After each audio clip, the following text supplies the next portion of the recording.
नमस्कार, आप देख रहे हैं न्यूज 18 स्पेशल। मैं हूं आपके साथ अलीम अतहर। बात सबसे पहले झारखंड की करेंगे, जहां पर ऐसी घटना घटी है जिसने लड़कियों की सुरक्षा पर बड़ा सवाल खड़ा कर दिया है। 2 दिन पहले यानी 3 जनवरी को ओरमांझी के जंगल से युवती की सिर कटी लाश मिली। युवती के बदन पर कोई कपड़ा नहीं था। राजधानी से महज 20 किलोमीटर दूर ओरमांझी के जंगल में हुई इस घटना ने झारखंड को झकझोर कर रख दिया है।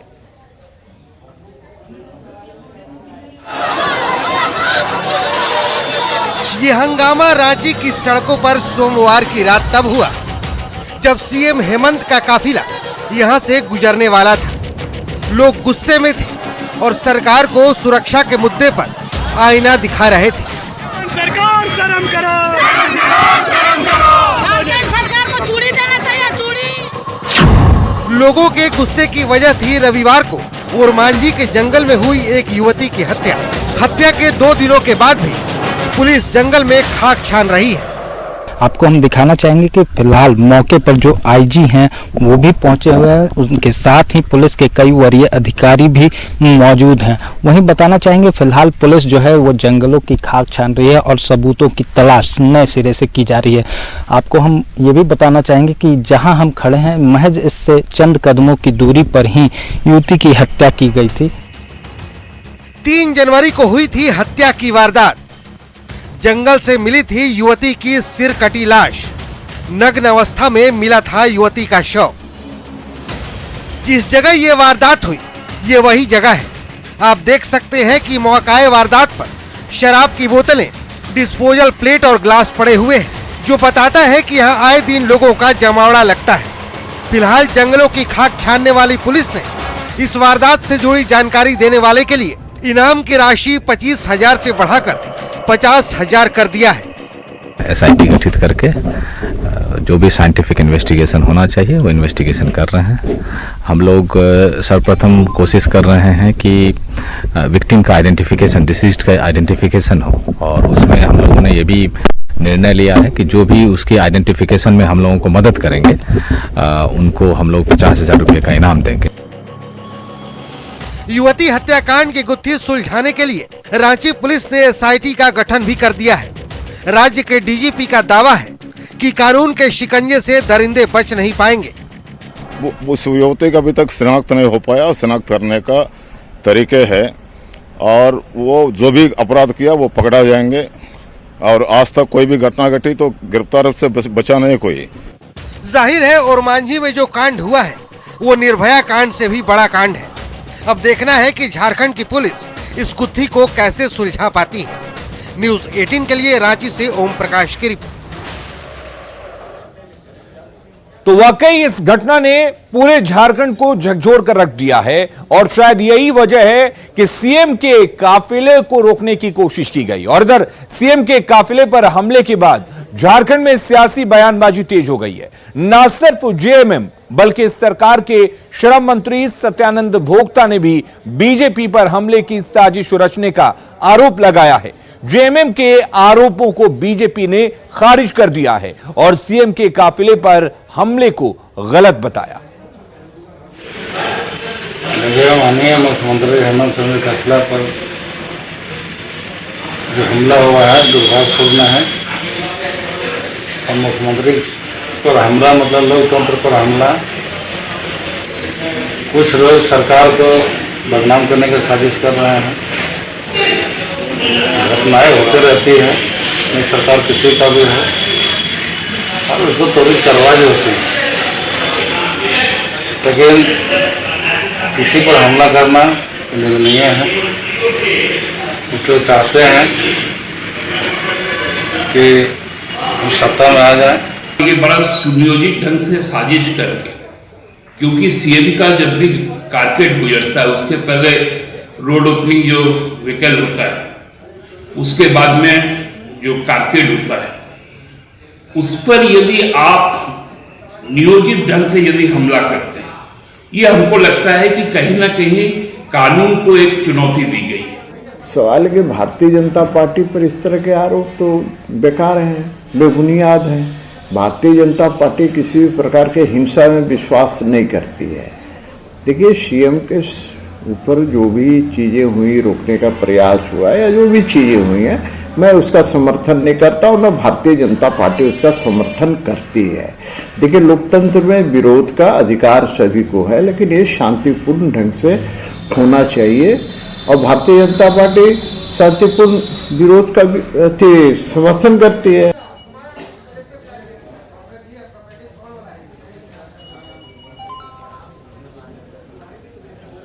तो आपको बता दें कि जिस तरीके से रांची के ओरमांझी में ये पूरी घटना सामने आई, उसके बाद कानून व्यवस्था पर सवाल उठ रहे हैं और आप दरिंदों के जो नियत है उसको समझ सकते हैं कि किस तरीके से एक युवती की हत्या कर दी जाती है। सिर कटी लाश मिली है ओरमांझी के जंगल में और जाहिर सी बात है कि इसके बाद वारदात को पूरी तरह से पुलिस पता लगाने में जुटी हुई है।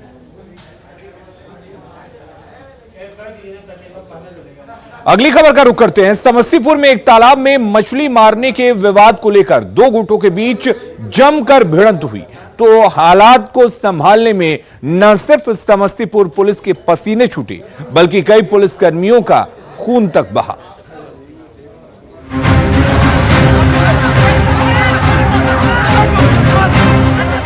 कहीं पत्थर चल रहा है तो कहीं लाठी बरस रही है। ऐसा हो हंगामा मचा कि हालात को काबू में करने के लिए समस्तीपुर पुलिस के पसीने छूट रहे हैं। देखिए ग्रामीण की भीड़ किस तरह रोड़े बरसा रही है। तो रोड़ेबाजी होते ही पहले से ही उग्र ग्रामीणों की ये भीड़ और उग्र हो गई। भगदड़ जैसे हालात हो गए। स्थिति इतनी गंभीर हो गई कि उग्र ग्रामीणों को काबू में करने के लिए समस्तीपुर पुलिस को लाठियां बरसानी पड़ी। ये सिंघिया के भरशोर गांव का नजारा है। गांव का यही वो तालाब है जिसमें मछली मारने के विवाद को लेकर गांव के दो गुटों के बीच जोरदार भिड़ंत हो गई। उग्र ग्रामीणों ने गांव में आग लगा दी, जिससे देखिए किस तरह से धुआं उठ रहा है।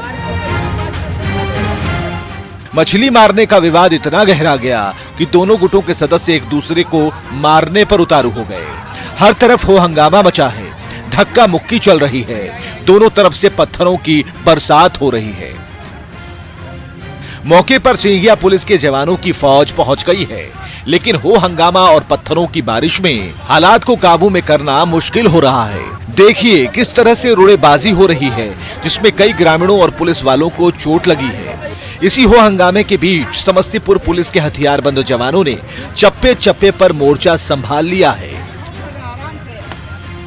मुकेश कुमार, न्यूज़ 18 समस्तीपुर। और रुक करेंगे इस वक्त एक बड़ी खबर की। बेगूसराय से बड़ी खबर है, जहां पर दो घरों में आग लग गई है, जिससे घरों में रखे सामान जलकर राख हो गए। वहीं 5 साल की एक बच्ची समेत 2 लोग झुलस गए हैं, जिन्हें इलाज के लिए पीएचसी में भर्ती कराया गया है।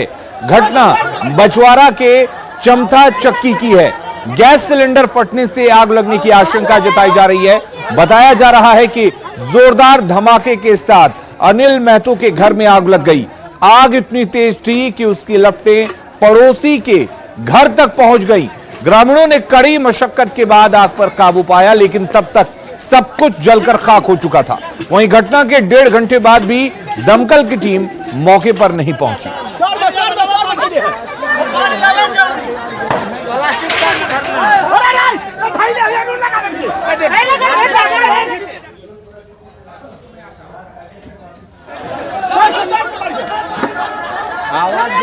तस्वीरें आप देख सकते हैं बेगूसराय से किस तरीके से आग के तांडव की तस्वीरें आ रही हैं। 2 घरों में यहां पर आग लगी है। दरअसल आशंका जताई जा रही है कि घर में खाना बनाने का गैस का सिलेंडर फट गया। जोरदार धमाके के साथ उस घर में आग लग गई और आग इतनी भयावह थी कि उसने पड़ोस के घर को भी अपने चपेट में ले लिया और इसमें दोनों घर में रखे सारे सामान जलकर खाक हो गए। वहीं एक 5 साल की बच्ची के झुलसने की भी खबर है।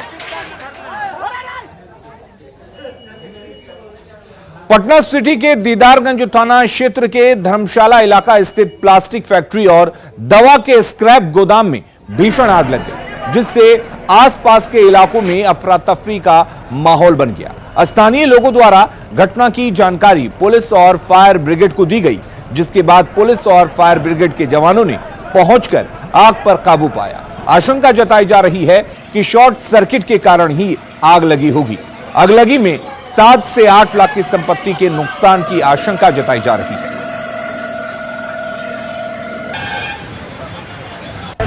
यहाँ पर बॉडी ग्रेड है मुंशी का, इसमें स्क्रैप प्लास्टिक वाला जो कचरा है वो भी यहाँ पर कटैया होता है। अब कटैया होने के कारण अचानक आग लग गया। यहाँ पर मजदूर लोग काम कर रहा है, कोरोना से आग लगा है। इसमें किसी को पता नहीं है कि अचानक कैसे आग लगा। अगली खबर का रुख करते हैं। 84 के दंगे को बीते 36 साल हो गए, लेकिन इन 36 सालों में पटना के करीब 100 परिवार ऐसे हैं जिनका सब कुछ लुट जाने के बावजूद सरकारी सहायता के नाम पर मुआवजे की राशि तक नहीं मिली। कोई तो सिस्टम से लड़ते लड़ते जिंदगी की जंग हार गए, तो कईयों ने उम्मीद ही छोड़ दी। इन परिवारों की जिंदगी आज जिस मुकाम पर है वो बहुत कुछ सोचने को मजबूर करता है। एक खास रिपोर्ट।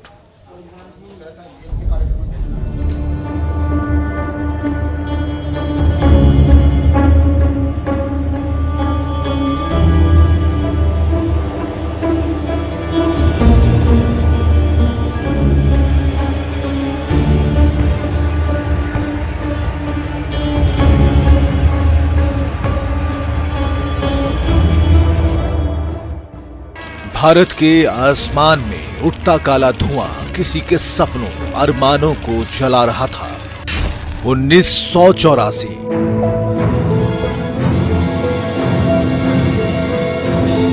जब सिख व्यापारियों की मंडियां लूटी जा रही थी।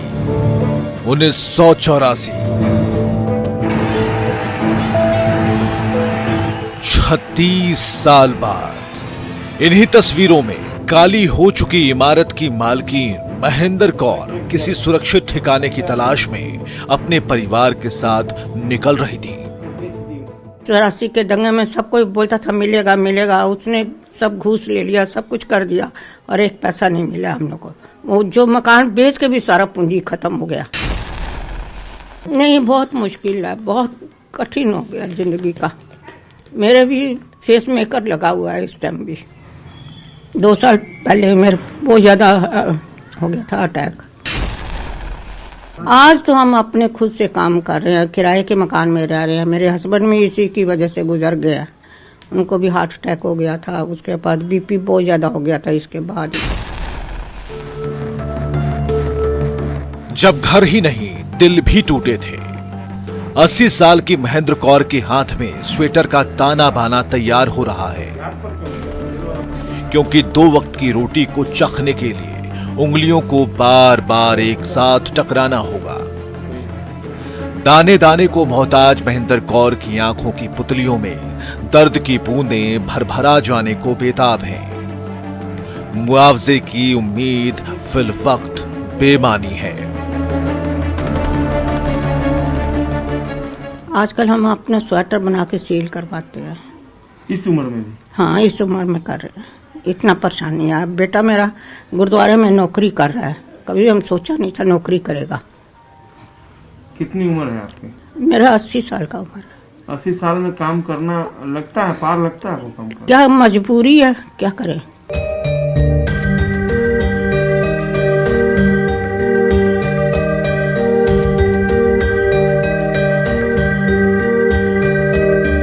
गुरुद्वारे में बेटे की नौकरी की बात करते करते उस मां का गला रूंध गया, जिसने कभी सोचा भी नहीं था कि उनके बेटे को 12,000 की नौकरी करनी पड़ेगी। महेंद्र कौर के बेटे बलजीत सिंह उन सभी दस्तावेजों को ना जाने कितनी ही दफे दिखा चुके हैं, मगर कार्रवाई बिल्कुल नहीं हुई। पुलिस रिपोर्ट हम लोग दिया, बोला हम लोग को मनाहट हुआ, देने के बाद बोला नहीं आपको पहले नहीं मिला इसलिए मुआवजा नहीं मिलेगा। बस यही बात सर, हम लोग को पैसा नहीं मिला।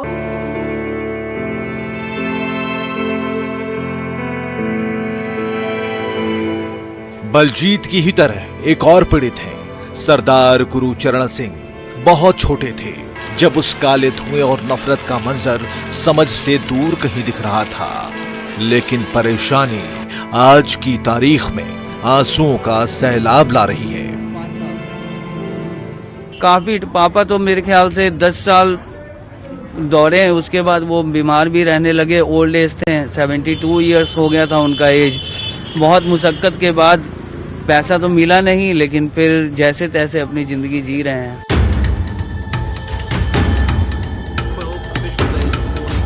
दंगों की आग दिल्ली से बिहार दहका रही थी।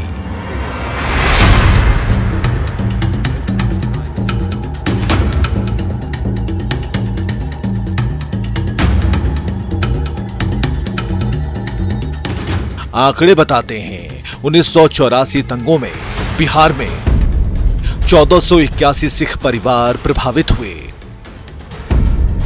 7,000 से ज्यादा लोग पीड़ित हुए, 19 करोड़ की संपत्ति का नुकसान हुआ, 125 परिवारों को ही मुआवजा मिल पाया। 100 परिवारों को अभी भी मुआवजे का इंतजार है। राजनीति की आंच में यह मामला बार बार जलता रहा, लेकिन उन 100 परिवारों का दर्द बांटने कोई नहीं आया। एक दूसरे के माथे ठीकरा फोड़ने का सिलसिला आज भी जारी है।